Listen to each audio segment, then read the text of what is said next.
नमस्कार। आशा है आप सभी स्वस्थ होंगे। दुर्गा पूजा के उल्लासमय वातावरण में आप सभी माँ दुर्गा की कृपा दृष्टि से स्वस्थ, सानंद और सकुशल होंगे। आप पर माँ दुर्गा की कृपा बनी है। हमने पिछले वीडियोस में मोस्टली उन चीजों को कवर किया था जो हमारे एम्प्लॉइज के लिए बहुत इंपॉर्टेंट है।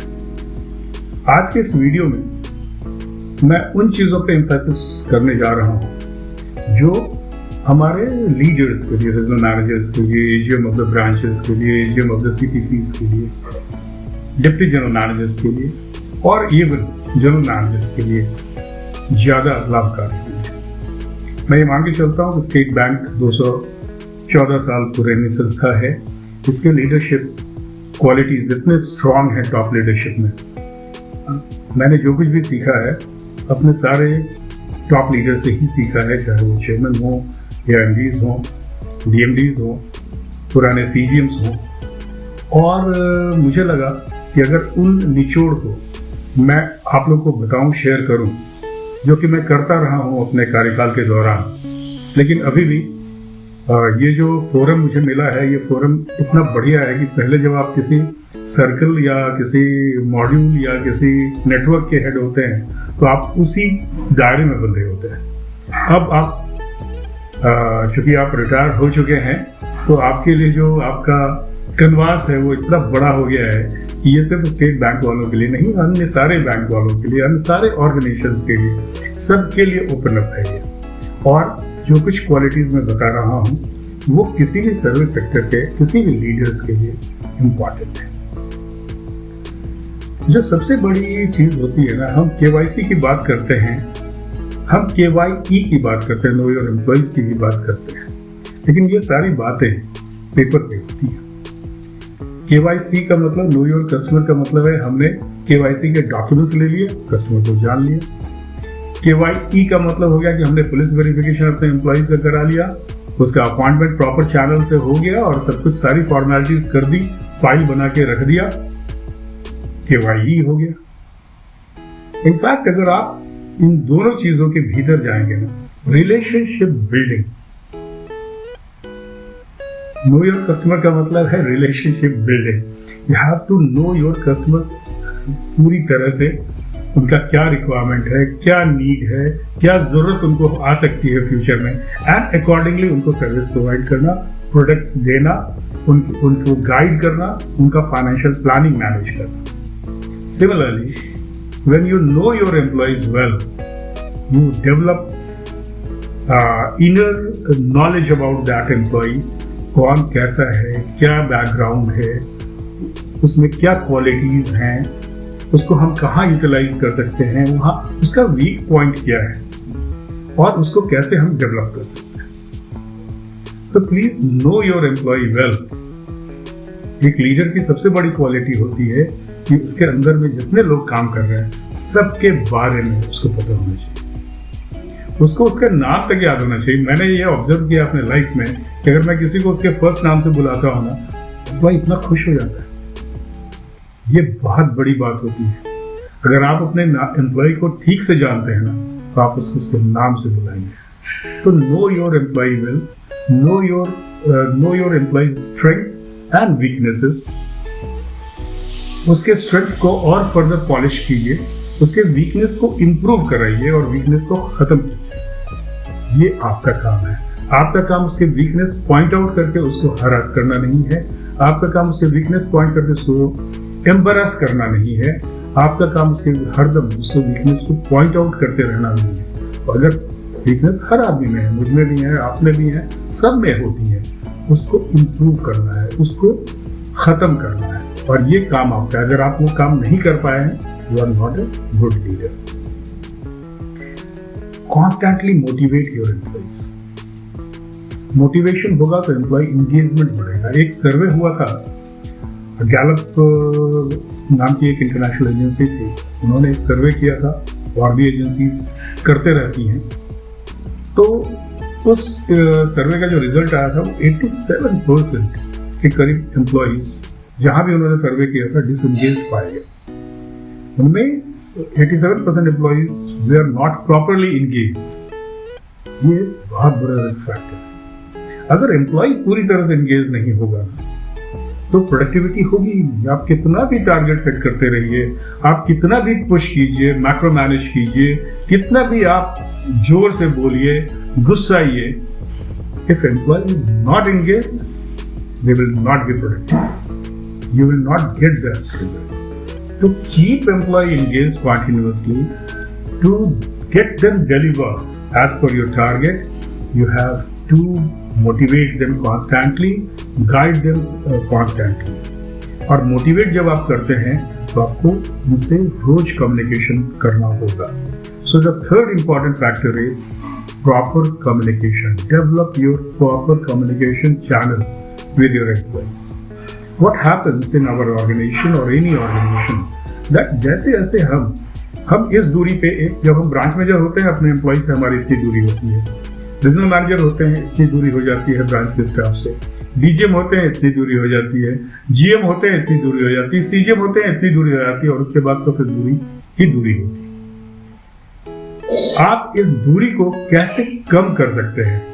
जब तक आप इस दूरी को पाटेंगे नहीं, कम्युनिकेशन में फिल्टर होता रहेगा, बैरियर्स क्रिएटेड रहेंगे, आपकी बातें इस एम्प्लॉय तक पहुंचेंगी, तो आपको बेसिकली चैनल को क्रॉस करके डायरेक्टली पहुंचना होगा एम्प्लॉयज तक. और अब तो बहुत सारी सुविधाएं हैं जो टेक्नोलॉजी का डेवलपमेंट हुआ है, चाहे ईमेल हो या फिर व्हाट्सएप हो या फिर आपके टीम मीटिंग्स हो, वेबएक्स मीटिंग हो, कुछ जूम मीटिंग हो, कुछ भी हो, आपके पास कम्युनिकेशन के चैनल बढ़ गया है, direct communication. Take advantage of that for motivating your employees, not demotivating. If you are taking advantage of these technology to demotivate your employee, please stop that. If you are taking advantage of the technology has been provided to you to facilitate smooth and good conducive environment में काम करने के लिए employees को, आप वही काम कीजिए. So develop proper communication and allow employees also to reach back to you without fear, without any other considerations. If they are reaching back to you, giving you suggestions, examine that properly. I think trust, जो आपस में bonding होगी, trust होगी, वो develop होगी और employ suggestion से जो ग्राउंड लेवल पे काम कर रहे हैं, you will develop further and you will implement many things which are implementable in that geography. Every geography has different kind of environment. एक रूल सब जगह अप्लीकेबल नहीं हो सकता. सो ग्राउंड के रियलिटी को समझते हुए और उसके लिए कम्युनिकेशन चैनल बहुत इंपॉर्टेंट है. एक लीडर के लिए जो चौथी सबसे बड़ी क्वालिटी होती है वो decision making. Your people are looking up to you for providing solution. That's why I always hate one terminology being used in banking sector, that is controller. We are not controller. You are not controller. You are not controlling the person. You are facilitator. We need to facilitate the smooth functioning of the branches. As a leader, you have to provide conducive environment. As a leader, you have to facilitate. So, basically, you have to be a solution provider. If you are providing solution, I think your team will deliver. Develop trust. You know, customer क्या deposit करते हैं हम लोग के साथ? They deposit their trust with the bank. And 212-214 साल पुरानी संस्था, 45 करोड़ कस्टमर स्टेट बैंक के, ट्रस्ट, वो सारे 45 करोड़ कस्टमर ने अपना ट्रस्ट रिपोज कर रखा है लोगों ने. किस वजह से? Because we have adhered to the standard operating process, we have adhered to the regulatory regime, we have given them confidence that we are there for them. और ये कॉन्फिडेंस कौन देता है? हमारा ऑपरेटिंग स्टाफ देता है अपने सर्विस से, अपनी डिलीवरी से. तो अगर हमारा ऑपरेटिंग स्टाफ कस्टमर को ट्रस्ट बैक कर, मतलब बेसिकली उनके ट्रस्ट जो उन्होंने रिपोज किए हैं उसको फुलफिल कर रहे हैं, तो हमें अपने एम्प्लॉइज पे ट्रस्ट करना होगा, उसकी कैपेबिलिटीज पे ट्रस्ट करनी होगी और उसको ट्रस्ट जब हम करेंगे तभी वो हमें भी अपना प्रॉपर रिस्पॉन्स देगा। अगली जो पॉइंट मैं बोलना चाहूंगा वो होता है रिकॉग्निशन एंड रिवॉर्ड का। कोई भी एम्प्लॉय अपनी एबिलिटी के हिसाब से डिलीवर करता है, और अगर वो नहीं कर रहा है तो मैं पनिशमेंट की बात नहीं करता, उसको काउंसलिंग करना चाहिए, उसको डेवलप करना चाहिए, उसको टीच करना चाहिए, और जो डिलीवर कर रहा है उसको प्रॉपरली रिकॉग्नाइज करना चाहिए। सबसे बड़ा पनिशमेंट अगर आप किसी को देना चाहते हैं तो अगर 4 एम्प्लॉई हैं उसमें से 2 ने डिलीवर किया और 2 ने डिलीवर नहीं किया है, don't scold the other 2 who has not delivered. Appreciate the 2 in front of them and then say, देखो अभी इस बार इन लोगों ने किया, तुम में कैपेबिलिटी है, तुम उस कैपेबिलिटी के हिसाब से अगली बार इनको चैलेंज करोगे। I am sure, I have 100% trust in you. Invoke that confidence in them. आप जिस दिन अपने एम्प्लॉय के कॉन्फिडेंस लेवल को बढ़ा देंगे ना एक लीडर के रूप में, यू विल बी सक्सेसफुल। बहुत सारी बातें होती हैं जो हम करते हैं, लेकिन जैसे जैसे हम ऊपर जाते हैं ना, जैसे मैंने कहा ना, कम्युनिकेशन बैरियर्स, बेसिकली फिल्टर्स और हर्डल्स बीच में क्रिएट हो जाते हैं। तो जो ब्यूरोक्रेटिक सेटअप हम क्रिएट कर लेते हैं अननेसेसरली, उसको ब्रेक करना चाहिए। Don't be a bureaucratic leader, always be approachable. आपको कोई भी कभी भी अप्रोच कर सकता है। क्या होगा, आपको 10 या 15, 20 अननेसेसरी मैसेज आ जाएंगे, लेट दैट बी। आपको उससे बहुत इंफॉर्मेशन मिलेगी। Your information channel should remain open, but you should not get biased by those informations. You should examine that properly and then deliver. अगर उसमें कोई एक्शन लेना है तो उस पर आप एक्शन लीजिए। So you should not stop your feedback system. और जब हम 360 डिग्री फीडबैक की बात करते हैं ना, ये वन वे नहीं होता। जो सुपीरियर अथॉरिटी है वो 360 डिग्री फीडबैक अगर दे रहे हैं जूनियर्स को, वो तो ऑलरेडी आपको राइट बनता है। 360 डिग्री फीडबैक एक्चुअली है how your employees are taking you, considering your leadership. Take that feedback. If I know कि in organisation like big organisation like ours, it is a very difficult to take that feedback. People will not give honest feedback. उनको fear होता है बहुत तरह का, तो उस fear को आपको एड्रेस करना होगा। तो आप आराम से उनसे बातें कीजिए। वो फीडबैक दे रहे हैं आपको इम्प्रूवमेंट के लिए, क्योंकि वो इस तरह से परसीव कर रहे हैं। तो उसमें बायसेस रखने की जरूरत नहीं है। उनका फीडबैक अगर आपको अच्छा नहीं लग रहा, जस्ट इग्नोर। और अगर आपको लग रहा है कि यस समवेयर 10 आदमी अगर सेम बात बोल रहा है कि मेरे कम्युनिकेशन में कोई इशू है, मुझ में थोड़ा एग्रेशन आ गया है, टोन डाउन, उसको इंप्रूव कर लो, लाइफ में बहुत काम आएगा। अगली चीज जो है ना वो है कि whatever you are preaching, you must practice. You should have integrity. You should follow ethics. You should be morally 100% correct. Otherwise, if you are preaching something else and practicing something else, no employee will have confidence in you. So, whatever you are preaching, you must practice that. और जब आप practice कीजिएगा ना, तो आपको preach करने की जरूरत ही नहीं। If you want your employees to be punctual, you have to be punctual. If you want your employee to be disciplined, you have to be disciplined. If you want your employee to behave properly with customers or with subordinates, you have to behave properly with them. If you want them of high integrity, you have to be of high integrity. So your conduct, you must remember that as a leader, you are being watched. If you have, as a regional manager, if you have 400 employees under you, 800 eyes are watching you. So you have to set example so that those 800 eyes which are watching you will learn from your conduct. जैसे घर में बच्चे आपसे सीखते हैं, आपको role model बनाते हैं, बस एम्प्लॉइज आपको रोल मॉडल बनाते हैं अपनी लाइफ में। सो काइंडली अपने आप को, अपने कंडक्ट को आपको जरूर दुरुस्त रखना है।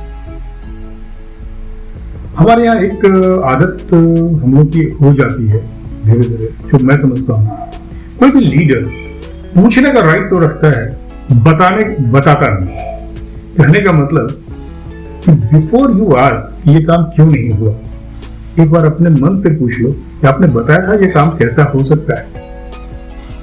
So coaching, guiding, mentoring, teaching, developing juniors is your responsibility. You can not say कि हमारे पास तो क्या करें, ऑफिसर्स बहुत काम करने वाले, इनको नॉलेज ही नहीं है, जॉब नॉलेज नहीं। जॉब नॉलेज कौन देगा? हम नहीं देंगे, हमारी संस्था नहीं देगी, तो कौन देगा? जॉब नॉलेज कोई वो जब अपॉइंटमेंट हुआ था तो लेके नहीं आया था, वो डेवलप होता है। उसको जूनियर, हम लोग ने भी जब शाखाओं में काम किया था, हमें बड़े जो हेड क्लर्क हुआ करते थे वो सिखाते थे, हमें जो अकाउंटेंट होते थे वो सिखाते थे, एक एक डेस्क पे हम बैठते थे और लोग हमें सिखाते थे। अगर उन्होंने अपना नॉलेज अपने पास रख लिया होता तो हम सीखते नहीं। तो ये चीजें, अगर आपको कोई ज्ञान है, आपको कोई चीज आपको पता है, आपको नॉलेज है, डिस्ट्रीब्यूट इट। जिस दिन आप बांटना शुरू कर दोगे और जिस दिन आप टीच करना शुरू करोगे, उसी दिन आपको वो राइट भी होगा कि आप टीच करने के बाद क्वेश्चन भी करो कि मैंने ये कल बताया था, तुमने इसे क्यों नहीं किया, और या कोई दिक्कत आ रही है दोबारा बताओ। लेकिन नॉर्मली हम उन्हें बताते नहीं कि कैसे करना है ना? हम पूछते हैं क्यों नहीं हुआ। इस आदत को चीज कोच कीजिए, गाइड कीजिए, हाथ पकड़ के चलना सिखाइए। एक छोटे से बच्चे को हम लोग हाथ पकड़ के चलना सिखाते हैं, है ना? और जब वो चलने लगता है तो भी हम पीछे से दूर खड़े होकर वॉच करते हैं, कहीं गिरे तो नहीं तो दौड़ के संभाल लें। हम अपने एम्प्लॉय के साथ ये क्यों नहीं करते? You have to do that, तभी आप एक अच्छे लीडर के रूप में। Decision making is very important. बहुत सारे लोग आपकी ओर देखते हैं कि आप उनको, जो एक प्रश्न उन्होंने आपके सामने में रखा है या कोई सिचुएशन आ गया है, उसमें आप क्या डिसीजन लेते हैं। तो आपको डिसाइड करना होगा और आप में वो decisive quality, decision making quality होनी है। एज ए लीडर लोग आप ही को देखेंगे और आपको डिसीजन लेना होगा। वो डिसीजन सही है या गलत है वो समय बताता है, लेकिन कभी भी डिसीजन लेने से हिचकिए नहीं। If you are not taking decision, then you cannot expect your juniors to take decision. So, Ratan Tata जी का एक कोट है, मैंने कहीं पढ़ा था, बहुत ही बड़े इंडस्ट्री के लीडर हैं वो। उन्होंने कहा था कि I don't take right decisions. I take decisions and correct it subsequently if it is found wrong. सो कभी भी हिचकिए नहीं अपने डिसीजंस को, अगर गलत हो गया उसको रेक्टिफाई करने से। हमारा ईगो उसके आड़े नहीं आना चाहिए। नॉर्मली होता क्या है कि हमारा ईगो उसके आड़े आ जाता है तो हम हिचकते हैं। सो डिसीजन लीजिए। उम्मीद है, ज्यादा चांस है कि आपके डिसीजन सही डिसीजन होंगे क्योंकि आपको एक्सपीरियंस है। लेकिन अगर कहीं कहीं की गलती हो गई जिसको सुधारने की जरूरत है, सुधार लिया जाएगा। Never hesitate in taking decision. Last point जो लीडरशिप का मैं बताना चाहूंगा, काफी सारे पॉइंट्स हैं, लेकिन लास्ट पॉइंट जो मेरी नजर में है वो है partnering with your employees. Partnering means कि whatever project is there, whatever service is there, we all are working as a team. Normally होता क्या है, क्रेडिट तो हम ले लेते हैं एज अ लीडर, लेकिन डिसक्रेडिट हम नीचे वाले को देते हैं। मुझे लगता है इसको रिवर्स करने की जरूरत है। एक लीडर के रूप में क्रेडिट बांटिए। नीचे वालों को क्रेडिट मिलेगा, आपको अपने आप क्रेडिट मिलेगा because you are leader of that team. Discredit own up कीजिए बिकॉज आपकी गाइडेंस कहीं ना कहीं उसमें चूक रही थी, आपकी ग्रूमिंग और मेंटरिंग में कहीं चूक रही कि आपके एम्प्लॉइज को डिलीवर नहीं कर पाए। तो ये बहुत इंपॉर्टेंट एस्पेक्ट है। हम लोग उल्टा करते हैं नॉर्मली। मैं इसमें मैंने कोई झिझक की बात नहीं है, ये हमें एक्सेप्ट करना चाहिए कि हम सारे लोग अपनी विजिबिलिटी बढ़ाने में रहते हैं, अपनी क्रेडिट लेने में रहते हैं। हम कभी एम्प्लॉय की विजिबिलिटी नहीं बढ़ाते, उसे सही ढंग से फेलिसिटेशन फंक्शंस एक दो कर लिया उससे नहीं होता है। डे टू डे बेसिस पे रिकॉग्नाइजिंग योर एम्प्लॉइज। और अगर कोई डिसक्रेडिट, क्योंकि डिसक्रेडिट भी होता है, कभी कोई कंप्लेन आता है, कभी हमने देखा है कि हमने कहा ओके यस ये कंप्लेन आया था, लेकिन इसमें हमारा गाइडेंस कहीं पे लैकिंग था, हमने प्रॉपरली इसको गाइड नहीं किया। We always put blame on branch staff. Deliver वो कर रहा है, लेकिन हमने कभी देखा है कि डिलीवरी में कहीं कोई कमी जो होती है उसमें हमारा भी रोल होता है? अगर हम उन चीज़ों को उसको बोले कोई बात नहीं, एक ईमेल हम अपने यहाँ से शूट कर दें कस्टमर को कि वी अपोलोजाइज, हमारे सिस्टम में थोड़ी सी खामी थी, आपकी फीडबैक के बेसिस पर हम उसको इम्प्रूव कर रहे हैं। I think you and copy mark to branch, he will be happy कि देखो हमारे आरबीओ ने और हमारे जोनल ऑफिस ने या हमारे सीनियर्स ने ओन अप किया इस चीज़ को, और now they are taking up this matter. Always own those things which you want to throw on the employees. Always give back those things to your employees which you want to own. Like if you want to own credit, if you want to own visibility, give back to those things to employees. If you want to throw back discredit, give them bad name, own that up. वो employees को मत दो, वो खुद ले लो अपने ऊपर। These are very important things in life. Keep your employees engaged. They are full of energy.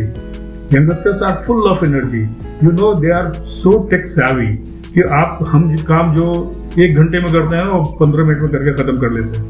वो 45 मिनट्स उनको कैसे इंगेज रखना है, अगर आप 45 मिनट्स उनको जो बचे हुए हैं उसको नहीं इंगेज रखोगे तो खाली दिमाग। अब उनको कुछ चाहिए करने के लिए, वो क्या करेंगे? You have to keep them motivated, and that's why I always say community service is very, very important. Tell all your branch managers to relate with the communities in and around जो भी हैं, जो समय बचता है लोगों से के पास जाएं, उनके रिक्वायरमेंट जाने। और कॉर्पोरेट सोशल रिस्पॉन्सिबिलिटी तो इंस्टीट्यूशंस करती ही हैं। What is individual social responsibility? अगर हमें कुछ भी पे बैक करने का मौका मिलता है सोसाइटी में, कोविड पीरियड में हमारे सारे एम्प्लॉयज ने बहुत कुछ किया, अपने मन से, अपने पॉकेट से खाने बांटे, दवाइयाँ बांटी। That is individual social responsibility. कुछ लोग गरीब बच्चों को पढ़ाते हैं, कुछ लोग एम्बुलेंस रन करते हैं, कुछ लोग ब्लड डोनेशन करते हैं। This is individual social responsibility and this will give you some kind of satisfaction and happiness. Develop that habit in each of your employees, and before developing that, develop in yourself also. Have a good puja. Vijayadashami की हार्दिक शुभकामनाएं आप सबों को। आपका दिन अच्छा रहे, आपका भविष्य अच्छा हो, आप सब अच्छे से काम करें, हमारी यही शुभकामनाएं।